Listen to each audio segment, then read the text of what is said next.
will return home. Hey, Hilary, thanks for your time.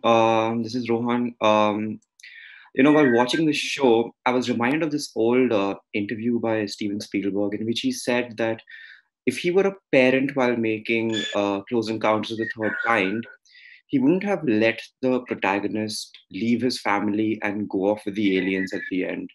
And this is something that your character in the show also struggles with, how to balance her life with her family and her professional life. I was wondering, what do you think drives these characters to make sacrifices such as this? First of all, thank you. And that's quite the movie collection you have behind you.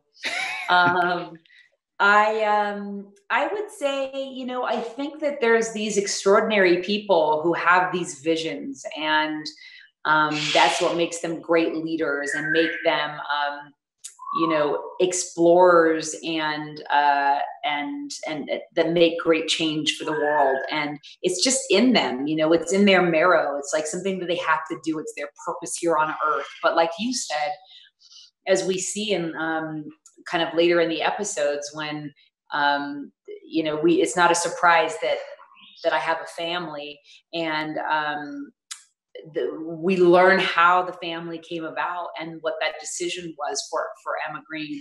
And I think that that's a very modern day kind of struggle for a lot of people, and not just women, just that we have such busy lives and we have families, and like, how do you make that choice? Like how and which sacrifices at which time. So it's very real, and you can see that struggle throughout the show.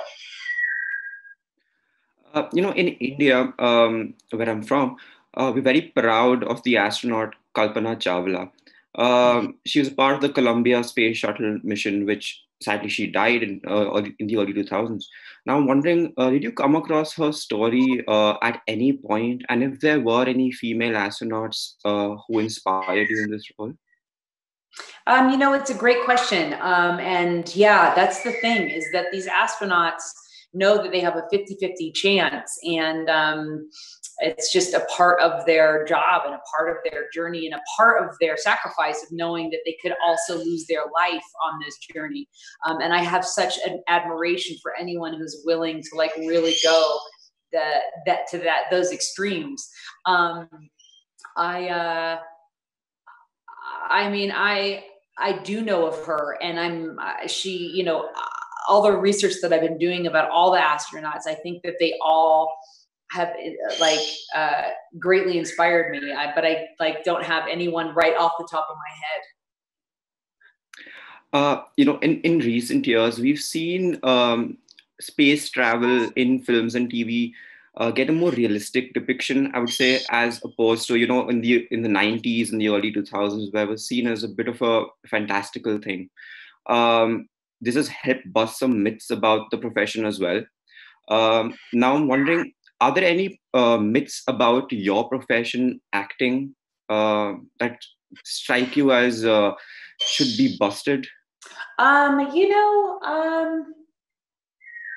I don't know what the myths are about actors or about the business. Maybe that it's just not very glamorous. I think that people have an idea that it's like, is a certain way. And look, I love being a storyteller, but it's also a business and it's really challenging. So I think some people might think it's easy, and it's not. It's really, really hard, and it takes a lot of hard work and determination. And like any other business, you can find yourself kind of pigeonholed, and people try and put you in a box like any other business or life. And I think constantly trying to break through those ideals of you is just part of it. Hilary, thanks for your time. All the best for the show. That's Thank you.